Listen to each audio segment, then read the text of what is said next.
अस्सलामुअलैकुम। उम्मीद करता हूँ आप सब खैरियत से होंगे। जैसे कि आपको बताया, कल मैंने आपको मुफ्ती तारिक मसूद साहब के हवाले से एक वीडियो दिखाई थी, जिसके अंदर वो उस्ताद मोहतरम अंजली मोहम्मद अली मिर्ज़ा साहब के हवाले से बड़ी ही बढ़ के मार रहे हैं और ये बात कह रहे हैं कि भाई अंजली मिर्ज़ा की किस्मत अच्छी है कि मुझे टाइम नहीं मिल रहा, वरना मैं अंजली मिर्ज़ा को एक्सपोज कर दूँ, ये कर दूँ, वो कर दूँ। और साथ उन्होंने कहा है कि भाई अंजली मिर्ज़ा ने 2 नमाज़ें जमा करने वाले मसले के ऊपर बहुत बड़ा ब्लंडर किया है, इसने खयानत की है, इसने 2 नंबरी की है, इसने झूठ बोला है और इस तरह के आपको पता है इल्ज़ाम लगा दिए और बड़े गुरूर और तकब्बुर के साथ कहा कि भाई हमारा मौक़िफ़ इसमें स्ट्रॉन्ग है, अंजलि मिर्ज़ा का मौक़िफ़ स्ट्रॉन्ग है नहीं है और अंजलि मिर्ज़ा इस मसले के ऊपर जाओ गलत है। यानी कि 2 नमाज़ें हम जमा नहीं कर सकते, यानी कि वो जमा करना मानते हैं लेकिन अलग तरीके से, जिस तरीके से अंजली मोहम्मद मिर्ज़ा साहब कहते हैं वैसे वो नहीं मानते। ठीक है, तो इसी के ऊपर मैंने पिछली वीडियो के अंदर आपको अंजली मोहम्मद साहब का मौक़िफ़ दिखाया था, लेकिन आज की इस वीडियो के अंदर मेरे भाई बहनों में आपको अंजली साहब का न्यू मौक़िफ़ दिखाऊंगा, जिसमें अंजली साहब ने मूसा साहब की एक एक बात का जवाब दिया। यानी कि मूसा साहब को जिस दलील के ऊपर मान है कि हमारे पास ये दलील मौजूद है और हमारा मौक़िफ़ इस दलील की वजह से स्ट्रॉन्ग है, तो उस दलील को अंजली साहब ने एक्सपोज किया, उसका जवाब दिया हुआ है। ठीक है, तो मूसा की वीडियो मैंने कल आपको दिखा दी, वो आपने देख लिया है, लेकिन इस वीडियो के अंदर मैं आपको अंजली साहब की वीडियो ही दिखाऊंगा जिसके अंदर अली भाई जो उसको डिस्कस कर रहे हैं। तो चलें बैठा वेस्ट की वीडियो स्टार्ट करते हैं। मैंने शरह सही मुस्लिम में नमाज़ जमा करने वाली अहदीस के कॉन्टेक्स्ट में सारे आइमा अरबा की राय पढ़ी है। जो जमा के कायल वो भी कुछ शराइत बताते हैं, लेकिन आप ये फहम बयान करते हैं किसी भी शर्त के बगैर जमा हो सकती है, और आप ये भी कहते हैं कि मेरा कोई मौक़िफ़ भी ऐसा नहीं जो पहले ना रहा हो। तो बराए मेहरबानी अहले सुन्नत में उन आइमा का बताएं जो आप वाला मौक़िफ़ रखते हो। जी, मेरे वाला जो मौक़िफ़ रखते हैं वो इमाम है इमाम अब्दुल्ला इब्न अब्बास रज़ियल्लाहु ताला अन्हु अलैहिस्सलाम। अगर इनसे बड़ा कोई इमाम है तो ले आएं, और टाइम क़यामत तक है। इमाम आपने शुरू करने होते हैं 150-200 साल बाद, पहले किसी इमाम को नहीं आपने मानना। बाद में आप ज़हन में रखिएगा कि जब कभी भी इस तरह का इशू डिस्कस होता है तो आपने ये भी ज़हन में रखना है कि सुन्नी और शिया इख्तिलाफ या फसाद हो चुका हुआ है और तब ये सारे इशू सामने आ रहे हैं। मेरा दावा तो फिर भी खत्म नहीं होगा। उसकी वजह यह है कि मैंने ये दावा किया था कि इस प्लेटफॉर्म पे कोई एक अकीदा भी ऐसा नहीं है जो उम्मत का पहले ना हो। तो मुझे बताएं, दुनिया में 15 से 20% जो अहले तशय्युअ हैं, क्या वो ये मानते हैं जो आप कह रहे हैं आइमा अरबा की राय को?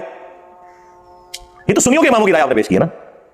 तो शिया तो सारे वही मौक़िफ़ रखते हैं जो मैंने रखा है। तो मैं तो अपनी दलील में भी कायम हूं। उम्मत की बात की है ना, उम्मत में आप कहे तो 4 फिरके नहीं ना दाखिल सिर्फ।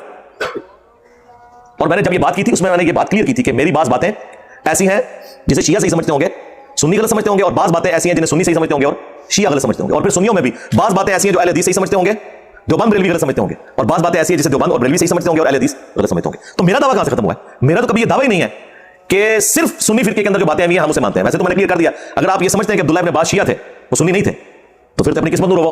तो हमारी तो दलील है इमाम अब्दुल्ला इब्न अब्बास। उन्हीं हदीस में आप सही मुस्लिम की 1628 से लेकर 1637 तक ये मुसलसल 10 हदीस है। जब अब्दुल्ला इब्न अब्बास वाज़ और नसीहत कर रहे थे और थोड़ी देर बाद एक सुन्नी खड़ा हो जाता था कि हज़रत नमाज का टाइम हो गया, तो पहले तो अब्दुल्ला इब्न अब्बास ने उसे इग्नोर किया। उन्होंने कहा ठीक है बैठ जा, नमाज पढ़नी है मैंने भी। वो दोबारा जब खड़ा हुआ तो उन्होंने कहा तेरी माँ तुझे रोए। ये अरब का मुहावरा था, यानी माँ कब रोती है? जब बंदा घूम जाए मर जाए। तो फिजिकली को मरने की बदवानी थी उन्होंने, यानी एक मुहावरा था जिसे हम कहते हैं तेरा बेड़ा तरे तेरा बेड़ा गरक। तो वो ये तो नहीं कहते कि वाकई गरक करना चाह रहे होते हैं, और ये मुहावरे नबी इस्लाम भी इस्तेमाल करते थे। एक तो मुहावरा बहुत इस्तेमाल होता था, वही हक। अभी आपको उम्र सीरीज में भी जगह जगह नजर आएगा, वही हक, हलाक हो जा तू। अब वो फिजिकली तो नहीं है बात कर रहे होते थे, एक मुहावरा था बात। तो उन्होंने फरमाया कि तू मुझे सुनना सिखाएगा। अच्छा, अब ये बात हम करते हैं तो कहते हैं तकब्बुर का जुमला है।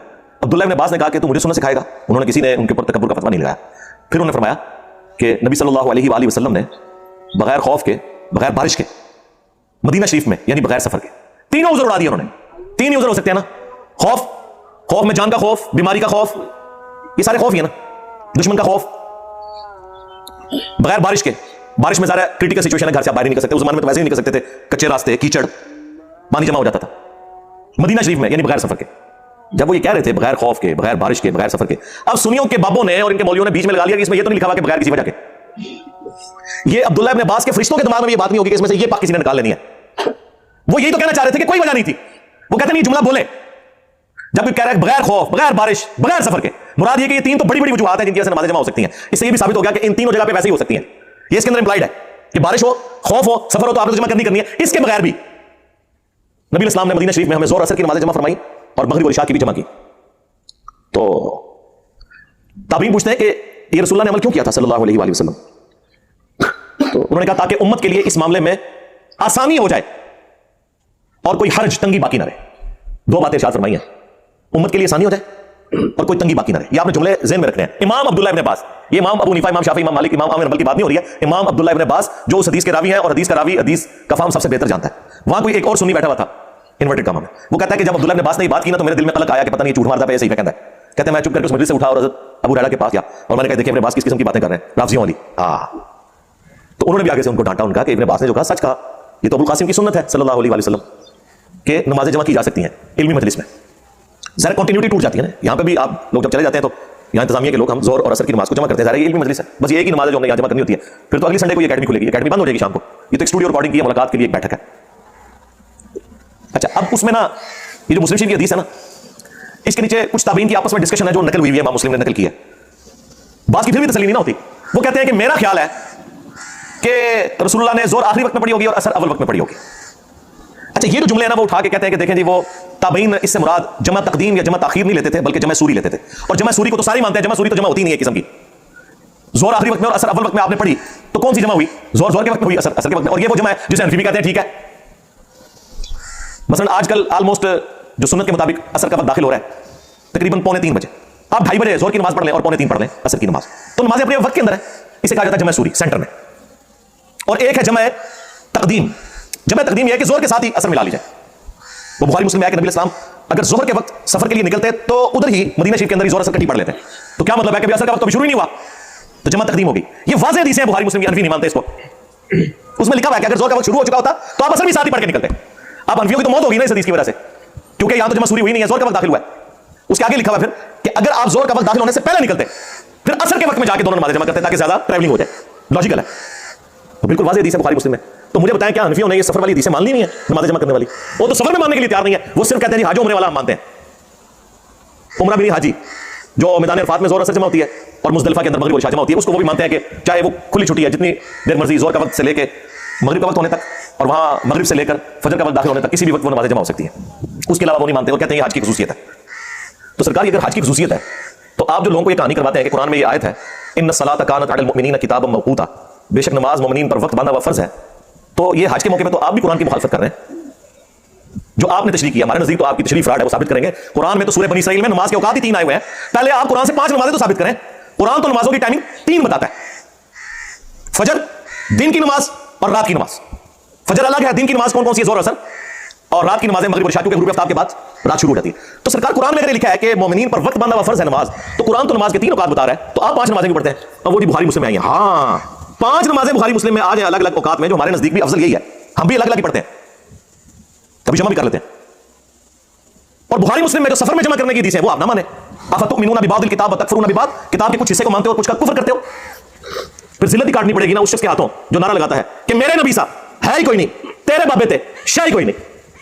जलील हो गए ना उसके हाथों पे। तुम भाई किधर खड़े हो गए? किसी ग्राउंड में नहीं खड़े हुए। इसलिए मैं कहता हूं कि हमारा मुकदमा घोड़े की अदालत में ले जाए ना, दूसरी पेशी नहीं पड़ेगी, पहली पेशी में सारे फारिग हो जाएंगे। क्योंकि वो कहेंगे यार अगर तुम इन किताबों को मानो तो कौन सा दिन लेके चल रहे हो? जब नमाजें जमा करते हैं तो आयत पेश करते हैं इन्न सलात कानत अलल मुमिनीन किताबम मौकूता। हम कहते हैं रुको जरा सब्र करो, फिर कुरान से पूछ लो कि नमाजों के औकात कितने। कुरान तो कह रहा है 3, 5 तो कह नहीं रहा। फिर फंस जाते हैं, फिर हदीसों में बना लेते हैं आगे। जब हदीसों में आओगे तो भाई किताब मौकूता का मतलब है कि वो शख्स इसको बताएगा कि नमाजों का टाइम कौन सा है कि जिसकी कब्र मदीने में सल्लल्लाहु अलैहि वसल्लम, जिस पे शरीयत नाजिल हुई है। क्योंकि हज के मौका पर किताब मौकूता किधर चला गया तुम्हारा? तो कहते हैं रसूलुल्लाह ने तालीम फरमाया। अच्छा, रसूलुल्लाह ने कुरान के खिलाफ तालीम फरमा दिया? नहीं, वो कहते हैं वो जनरल रूल है, एक्सेप्शंस आर ऑलवेज देयर। हां, आयो ना दाढ़ तले, हां है दाढ़ तले। तो ये एक्सेप्शंस ही होती हैं सफर में, खौफ में, बारिश में और मजबूरी में, और इवन बगैर मजबूरी के भी। बस बगैर मजबूरी की दुनिया में कोई भी नहीं है। कोई ना कोई वजह होती है ना, किसी ने किसी शादी में जाना होता है, किसी ने कोई मीटिंग अटेंड करनी होती है, तभी वो जमा करता है ना। कोई थका हुआ होता है, किसी को पता होता है बाद में मुझे टाइम मैनेज नहीं होगा, चलो मैं अभी पढ़ लूं, तो किसी ना किसी दर्जे में तो होता ही है। तो ये भी आपकी बात गलत है, मजबूरी तो होती है ना भी हो तब भी आप कैसे हुक्म लगाएंगे? तो वो ताबीन की डिस्कशन लेके आते हैं और ताबीन कह रहे थे हो सकता है कि वो रसूलुल्लाह ने जोर आखिरी वक्त में और असर अव्वल वक्त में पड़ी हो। ये सरकार ये जो ताबीन बयान कर रहे हैं वो अपनी राय बयान कर रहे हैं। अब्दुल्लाह इब्न अब्बास ने तो सीधा फरमाया कि रसूलुल्लाह ने ऐसे इसलिए किया ताकि उम्मत के लिए तंगी बाकी ना रहे और आसानी हो जाए, कोई हर्ज बाकी ना रहे। ये आसानी का लफ्ज जो है ना बता रहा है कि नबी इस्लाम ने कोई स्टॉप वॉच ऑन नहीं की हुई थी कि बस 10 मिनट रह गए, टाइम दाखिल होने वाला है, जल्दी वुजू कर लो फिर नमाज जमा करिए। तो ये कौन सी आसानी है? आसानी तो ये है कि टॉलरेंस आपके पास मौजूद हो कि जोर का वक्त दाखिल होने से लेकर मगरिब से पहले किसी वक्त नमाज जमा हो जाए और मगरिब का वक्त दाखिल होकर फजर का वक्त दाखिल होने से पहले किसी वक्त नमाज जमा हो जाए। ये आसानी होगी। वरना मुझे बताएं, ये जो कहते हैं कि नबी इस्लाम ने नमाज जमा करवाई, तो आप जरा मुझे ईमानदारी से बताएं कि जब नबी इस्लाम ने मगरिब की अज़ान दी होगी तो साथ ये अनाउंसमेंट करवाई होगी ना कि यार मगरिब की अज़ान होने लगी है, लेकिन सवा घंटा इंतजार करना है, जैसे ही शाम में 10 मिनट रह जाना सारे ने आ जाना तो मैं और इकट्ठियां कराऊंगा। उस जमाने में तो कोई ऐसी पॉसिबिलिटी नहीं थी। आसानी इसमें है कि सहाबा किराम आए हुए हैं, आए तो थे मगरिब की नमाज पढ़ने। नबी इस्लाम की असर के बाद से डिस्कशन जारी है, कई बार आप असर के बाद खुतबा देते थे फिर लेट हो जाते थे, डिस्कशन जारी है, उस दौरान मगरिब होगी, आपने मगरिब नहीं पढ़ी, आप डिस्कशन अपनी जारी कर रहे हैं, जैसे ही आप फारिग हुए उस डिस्कशन से आपने मगरिब और इशा को जमा कर लिया। या ये होता होगा कि मगरिब की अज़ान के वक्त सहाबा किराम आए मस्जिद में और हुजूर कहने बैठ जाओ 1.5 घंटा, मैं तो से सानी करने लगा, 1.5 घंटे बाद कटी तो पढ़ाऊंगा। तो लोग कहेंगे हज़रत ये 1.5 घंटा हम घर में कोई अपने काम काज कर लेते हैं, ये कौन सी, ये तो उल्टा वो 10 या 20 मिनट की नमाज में 1.5 घंटे की पड़ गई है, ये सानी है मुझे बताएं। लेकिन common sense is not so common. ये अकल वालों को समझ आएगा आसानी कब होगी। इसीलिए इमाम तिरमिजी ने तीनों तरीके से हदीस को जमा करके जामिया तिरमिजी में लिखा है कि जमा तकदीम भी सुन्नत है, यानी जोर के साथ असर, जमा ताखीर भी सुन्नत है, यानी असर के साथ जोर, लेकिन पहले जोर पढ़नी होगी फिर असर, वक्त वो होगा। और इसी तरह मगरिब और इशा के लिए भी, और जमा सूरी भी सुन्नत है। लेकिन ज़ाहिर है 100 करोड़ इमाम तिरमिजी सुन्नी तो थे, लेकिन उन्होंने हदीस में ये नकल तो किया कि नबी इस्लाम ने मुस्लिम वाली हदीस इमाम तिरमिजी भी नकल की, बगैर खौफ के, बगैर बारिश के, बगैर सफर के नमाजों को जमा किया। और इब्न अब्बास का फतवा भी निकल गया ताकि उम्मत के लिए आसानी हो जाए, कोई तंगी बाकी ना रहे। और फिर कहते हैं लेकिन हमारे जो आइमा है ना, अहमद बिन हंबल और इमाम शाफी, वो कहते हैं बगैर वजह के नमाजों को जमा नहीं करना चाहिए। तो कहते हैं आपके इमाम, मैं कहता हूं जी अभी उठ के कब्र से निकल के हमें तो फर्क नहीं पड़ता। उसकी वजह यह है कि हमने तो उस शख्स को अपना इमाम माना है जिसकी कब्र मदीने में सल्लल्लाहु अलैहि वसल्लम। जी सरकार, इस दौर के इमाम शाफी और इमाम अहमद बिन हंबल, इमाम मालिक वो लोग होंगे ना जो इस दौर में दीन सिखा रहे हैं। इस दौर के लोग उस जमाने में होते तो उस जमाने में वो इमाम शाफी, इमाम अहमद बिन हंबल होते। ठीक है, जिस तरह मैंने अज़राए तफन्नुन कई दफा कहा है कि आपने अगर उस दौर का कोई इंजीनियर मोहम्मद अली मिर्जा देखना है ना, तो इमाम मुस्लिम का मुकदमा पढ़े, हदीस की सेहत के हवाले से वो कितने स्ट्रिक्ट है। और ये तफन्नुन के तौर पे मैं तो इसको बेअदबी शुमार करता हूं। मैं ये कहता हूं कि इस दौर में अगर इमाम मुस्लिम का कोई जानशीन देखना है तो हमें देखना है। वो तो जमानों से क्या फर्क पड़ता है मेरे भाई, सब फॉलोअर है। इमाम वो है जिसकी कब्र मदीने में सल्लल्लाहु अलैहि वसल्लम। ये सारा ये बाबा परस्ती की वजह से तो सारा जनाजा निकला। इस हवाले से एक और हदीस जो पेश की जाती है ना, इमाम तिरमिजी रहमतुल्लाह अलैह ने उस हदीस को खुद ज़ईफ़ लिखा है जामिया तिरमिजी के अंदर कि जिसने बगैर उज़र के 2 नमाज़ें जमा की तो वो गुनाह कबीरा का मुर्तकिब हुआ। ये हदीस अल मुस्तदरक लिल हाकिम के अंदर भी है और फ़ज़ाइल अमाल के अंदर भी शेख ज़करिया ने नकल की है रवायत और इसे अपनी हरफियत साबित की, लेकिन नीचे उन्होंने अरबी में लिख दिया कि ज़ईफ़ है। हाँ, ये काम डालते हैं ये लोग। तो ये नमाज़ें जमा करने में आसानी उसी वक्त होगी जब आपके पास टॉलरेंस मौजूद हो। लिहाजा सफर में करनी है या हज़र में करनी है, बारिश में करनी है या खौफ में करनी है, किसी वजह से करनी है या बगैर वजह के करनी है, नमाजें बार 5 ही रहेंगी, अलबत्ता वो जमा हो जाएगी। अहले तशय्युअ ने अपनी रूटीन बनाई हुई है नमाजें जमा करने की। उनकी फिक्र में भी लिखा हुआ है कि नमाजें हमेशा जमा करना ये अफजल नहीं है। रसूलुल्लाह का उमूमी अमल क्या है? 5 नमाजें अलग वक्त में पढ़ना। हम जवान नकवी साहब हाफिज़हुल्लाह तआला को जब मिलने गए और वतुल वुस्क़ा के अंदर मैंने ज़ोर असर इकट्ठी जमा की मस्जिद के अंदर, वो ज़ोर पढ़ के बाहर निकला और इंतजार कर रहे थे मेरा, और मैं समझा शायद हमारी वजह से उन्होंने किया कि चलो मुझे सुन्नी मिलने आया तो मैं नमाज़ अलग पढ़ूं। तो उनके साथी लगे नहीं, ये असर जो है ना वो बाद में पढ़ते हैं, ये नमाज़ अलग वक्त में पढ़ते हैं, ये जमा नहीं करते इधर। वो कहते हैं मेरे लिए कौन सा मसला है, मैं तो बाद में पढ़ सकता हूं ना, चलो बच्चों की तालीम का जो होता है उन्होंने रूटीन में जमा की हुई है। और अहले सुन्नत के यहाँ भी अफजल नमाजों को अलग औकात में पढ़ना है, जवाज यहाँ पे भी मौजूद है। लिहाजा ये जो मैंने क्लेम किया था कि मेरा कोई एक नजरिया भी ऐसा नहीं है जो इस प्लेनेट अर्थ पे किसी मुसलमान फिरके का किसी न किसी शक्ल में ना हो, मुझसे ज्यादा ही सख्त होगा, कम नहीं होगा। मसलन हज़रत मुआविया के बारे में जो मेरा मौक़िफ़ है रज़ियल्लाहु ताला अन्हु, हम तो इतराम से नाम लेते हैं, ये अहले सुन्नत में तो आपको मुख्तलिफ शक्ल में, इमाम अब्दुल रज़्ज़ाक़ की शक्ल में, इमाम हाकिम की शक्ल में, इमाम नसाई की शक्ल में, इमाम शाफी की शक्ल में तो नजर आएगा, लेकिन वर्स्ट फॉर्म में शिया के यहाँ नजर आएगा। वो तो बहुत आगे चले जाते हैं। लेकिन आप ये नहीं कह सकते कि मैंने कोई ऐसा नजरिया अडॉप्ट किया हुआ जो किसी का नहीं है। तो नमाजें जमा करने में भी अहले तशय्युअ एक बहुत हार्ड लाइन ले गए, प्रैक्टिकली अवाम उनकी फिक्र में तो उनके यहाँ भी है कि नमाजें 5 औकात में अलग पढ़नी चाहिए, लेकिन जिद आ गई ना, जब सुन्नियों ने कहा कि नमाजें जमा करना हराम है, उन्होंने कहा फिर ठीक है, आज मैदान असि इस मुर्दा सुन्नत को जिंदा करांगे। जिस तरह यहाँ पे अहले हदीस चौथे दिन ऊंट कुर्बान करके कहते हैं मुर्दा सुन्नत जिंदा कर रहे हैं, हालांकि वो रवायती कमजोर है। हाँ, पगड़ी की मुर्दा सुन्नत कोई नहीं जिंदा कर रहा, उसे मुर्दा करने में सबसे बड़ा हाथ अहले हदीस का। टोपी की सुन्नत को मुर्दा, टोपी और पगड़ी की सुन्नत के कातिल जो है वो अहले हदीस है, इसलिए इस मुर्दा सुन्नत को कभी वो जिंदा नहीं करेंगे, अपने अपनी मर्जी की सुन्नतें जिंदा की हुई है सबने। तो फिर शिया ने भी यही किया, उन्होंने कहा ठीक है ये नहीं कायल, हम करेंगे जबरदस्ती। और दूसरी तरफ हार्ड लाइन ले ली सुन्नियों ने, उन्होंने कहा कि नहीं हम तो कहेंगे हराम है। हाँ, अहले हदीस को मैं क्रेडिट देता हूं कि उन्होंने थिंक आउट ऑफ बॉक्स किया, जुर्रत दिखाई है कि उन्होंने इस चीज को माना कि नमाजें जमा हो सकती हैं। लेकिन जब से हमारी वीडियोस आई हैं, आप वो भी बैकफुट में, आप हमारे मोहल्ले में जो अहले हदीस की मस्जिद है, बारिश का ओले भी पड़ रहे हैं, नमाजें नहीं जमा करवाते। पहले हल्का सा बादल भी आ जाए तो नमाजें जमा कर लेते थे, जिद में आए हुए। तो मुझे क्या फर्क पड़ता है, हम अपने 2 भाई साइड पे लेके अपनी नमाज जमा कर लेते हैं, हमें क्या फर्क पड़ता है? जिद और हरदर्मी, और खुद सारे नफे उठाते हैं। तारिक जमील साहब हाफिज़हुल्लाह ताला, उनके ड्राइवर ने खुद बताया कि मौलाना के साथ जब हम सफर में होते हैं तो मौलाना तो नमाजें हमेशा जमा ही करते हैं, देख ले। लेकिन मौलाना से अगर हम कहें कि आप जरा इसका अलम उठाएं तो उनके लिए मुश्किल हो जाएगी। एक बहुत बड़े अहले हदीस आलिम जिनके वो लाल रुमाल वाले भाई जो है वो सऊदीया में, उनका एक बड़ा भाई जो है ना वो G11 में उसकी मस्जिद है, मेरा ऑफिस उसके पास ही था। और ये मैं कोई 2008-9 की बात कर रहा हूँ ऑलमोस्ट, यानी आज 20 नवंबर 2022 है, तो आप समझ ले ऑलमोस्ट ये 14 साल पुरानी बात है। उस वक्त मुझे कितने लोग जानते होंगे, मेरी अभी शेख ज़ुबैर साहब से इस तरह मुलाकात हुई भी थी और अभी मैं नया हदीस की तरफ गया था, तहकीक कर रहा था। तो ज़ाहिर मुझे तो कोई जानता नहीं था, वीडियो तो मेरी कोई है नहीं थी यूट्यूब के ऊपर, वीडियोस तो आई हैं 2009 के अंदर, एक दो बाकी 2010 से शुरू हुई हैं प्रॉपर। तो मैं उन्हें मिलने के लिए गया, मगरिब की नमाज के बाद मैं उनके करीब हुआ। अब मुझे पता चला कि चंद बड़े उलमा में से ना अहले हदीस के, मैं नाम नहीं लेता फिर वो पर्सनल हो जाएगा, सबको पता ही है, अहले हदीस को तो पता चल जाएगा कि किसका मैं नाम ले रहा हूँ। तो वो गपशप शुरू हुई, तो मैंने उनसे वैसे जो नया नया बंदा तहकीक में होता है उससे वैसे ही चस्का लेने में मजा आता है इस तरह के। तो मैंने कहा जी अब ज़रा मेरा तो रिकॉर्ड उन्होंने करना ही था, ज़रा एक एटॉमिक एनर्जी का ऑफिसर है, इंजीनियर है, तो वो कोई आम बंदे से तो बात नहीं कर रहे, मैं अपने दोस्तों के साथ गया था। तो मैंने कहा नमाजें जमा करते हैं, ये तो हराम है, ये तो राफ़ियों का तरीका है। मैंने कहा सर मुस्लिम में 10 हदीसें। अच्छा, उनको ये पता चल गया, कैसे पता है कि मुस्लिम में 10 हदीसें हैं, तो आप एक स्टेप मैंने पीछे आना है। फिर उन्होंने कहा हाँ वो मुस्लिम में है, उसमें सफ़र में तो आप कर सकते हैं। मैंने आम हालत में हराम की बात की थी, मैंने कहा मुझे पता है कि अहले हदीस सफ़र में करते हैं और बारिश में भी, यहाँ कहते हैं बारिश में भी कराते हैं हम जमा। तो मैंने कहा उसमें तो वाज़ेह है कि बगैर सफ़र के, बगैर खौफ के, बगैर बारिश के। कहते नहीं जी उसमें ये तो नहीं है कि बगैर मजबूरी के, कोई ना कोई मजबूरी तो होती होगी। मैंने कहा चले इसको ही आप प्रमोट करें, मतलब आप लोगों को कभी बारिश और सफ़र के बगैर भी नमाज जमा करवा दिया करें कि भाई ये भी एक सुन्नत है। तो फिर उन्होंने इधर उधर देखा, मुझे कहते मैं तो कर लेता हूँ जमा। खुद सारे के फायदे उठा रहे हैं, मैं आपको बताऊं। लोग तो कहते हैं ना इल्म दीन हासिल करें आप मुश्किल में पड़ जाएंगे। मैं आपको कसम उठा के कहता हूं कि अगर आपको इल्म दीन है ना, आप दीन को आसानी से प्रैक्टिस कर सकते हैं। दीन बिल्कुल हल्का है। ये इन्होंने मुख्तलिफ किस्म के चुंगलों में आपको फंसाया इसलिए हुआ है ताकि आप इनसे मसले पूछते रहे और आपको ये मजीद उलझा के ना साइको बनाते रहे। ऐ ना करना हो जाएगा, वो ना करना हो जाएगा, नहीं कोई नहीं साबित, ऐ नहीं होता। कहने लगे यार मैंने कई बार बीवी के साथ ना बाजार जाना होता है ना, तो ये तो कई बार इतना लेट करती है मगरिब हो जाती है, तो फिर मैं अपनी बीवी को पीछे खड़ा करके ना जैसे ही 12 बज के 10 मिनट पे जोर का वक्त दाखिल हुआ, हम जोर से इकट्ठी करते हैं, फिर मैं कहता हूं जाए जिधर मर्जी आराम से शॉपिंग करें, आराम से मगरिब के वक्त हम वापस आके फिर। मैंने कहा यार अंदाजा करें ये लोग खुद फैसिलिटीज अवेल कर रहे हैं, लेकिन उम्मत वो जो इब्ने अब्बास मेरे इमाम ने फरमाया था ना, ताकि उम्मत के लिए आसानी हो जाए और कोई तंगी बाकी ना रहे, इन्होंने बिल्कुल उलट अमल किया। हाँ, ताकि ना कोई आसानी हो और तंगी बरकरार रहे, और खुद ले रहे हैं। जो मैं गदीर खून की हदीस कुरान वाले बैत जो मुस्लिम शरीफ में 4 हदीसें हैं, उसमें ज़ैद इब्न अरकम कहते हैं कि नबी इस्लाम ने फरमाया था कुरान अल्लाह की किताब है, ये अल्लाह की रस्सी है, जो इसे पकड़ेगा वो हिदायत पे होगा, जो छोड़ देगा गुमराह हो जाएगा। तुम अल्लाह की किताब को पकड़ो, अपना ताल्लुक इसके साथ मजबूत करो। और फिर ज़ैद इब्न अरकम कहते हैं नबी इस्लाम हमें तरगीब दिलाते रहे अल्लाह की किताब, अल्लाह की किताब, अल्लाह की किताब। और फिर फरमाया दूसरी भारी चीज़ मेरे अहलुल बैत है, मैं अपने अहलुल बैत के मामले में तुम्हें अल्लाह का खौफ दिलाता हूँ। और ये जुमला आपने 3 दफा रिपीट किया, मैं अपने अहलुल बैत के बारे में तुम्हें अल्लाह का खौफ दिलाता हूँ, मैं अपने अहलुल बैत के बारे में तुम्हें अल्लाह का खौफ दिलाता हूँ। उम्मत बिल्कुल उलट चली, ना कुरान को अकीदों में पकड़ा, हालांकि हर नमाज की हर रकत में पढ़ा इय्याका नअबुदु व इय्याका नस्तईन, लेकिन उसी मस्जिद के साथ जो बाबा दफन था ना, नमाज पढ़ने के बाद उस बाबे से भी मांग के घर वापस आए। ये तो ईद में से सीखा, ना कुरान को पकड़ा ना अहलुल बैत को जिंदा छोड़ा, बिल्कुल उलट चले।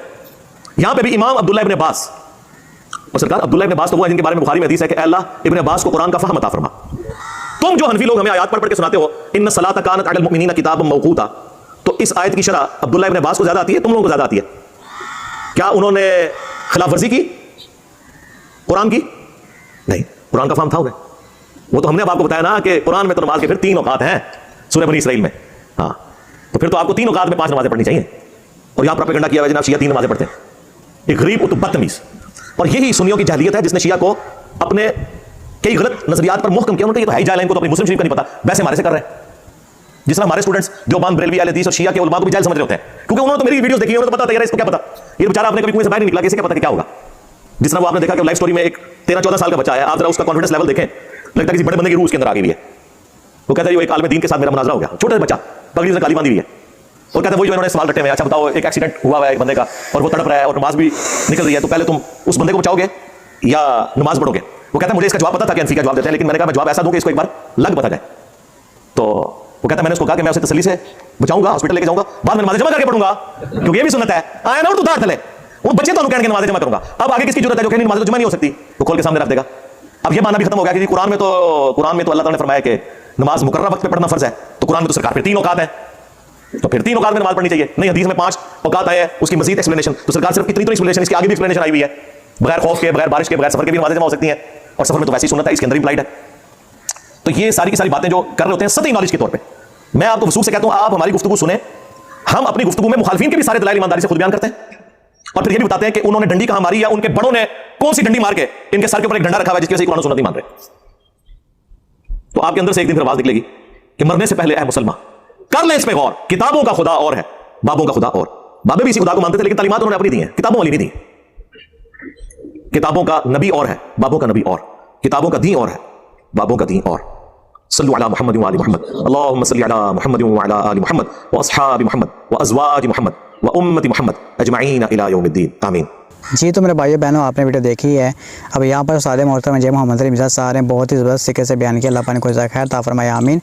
तो अब यहाँ से आप हिसाब लगा लें कि मुफ्ती साहब ने जो गरूर और तकब्बुर के साथ ये दावा किया था कि भाई अंजलि मिर्ज़ा इस मसले में गलत है, इसको पता कख नहीं है, ये नहीं पता वो नहीं पता, तो आप सबको पता चला कि होगा कि भाई अंजल साहब को कितना पता है, और अल्हम्दुलिल्लाह उन्होंने इस मसले के ऊपर कुरान और हदीस से दलाइल दिए हैं। मुफ्ती तारिक मसूद साहब ने जो गरूर और तकब्बुर के साथ चैलेंज किया था इस मसले के ऊपर, तो अब इस वीडियो के बाद मुफ्ती साहब की जो इल्मी मौत हो गई है इस मसले में, ठीक है। तो मैं यही रिक्वेस्ट करूँगा मुफ्ती साहब से कि प्लीज़ फ़िरका परस्ती की लान से बाहर निकल कर कुरान और हदीस को स्टडी करें, फिर ये आपको सारे मसले समझ आएंगे। वरना अगर आप अपने फ़िरके की आने से देखेंगे तो फिर 2 बुजुर्ग आपस में गलत काम भी करते रहना, वो भी आपको बड़ा अच्छा लगता है। तो ये फ़िरका परस्ती जो इतनी बड़ी लानत है, ठीक है।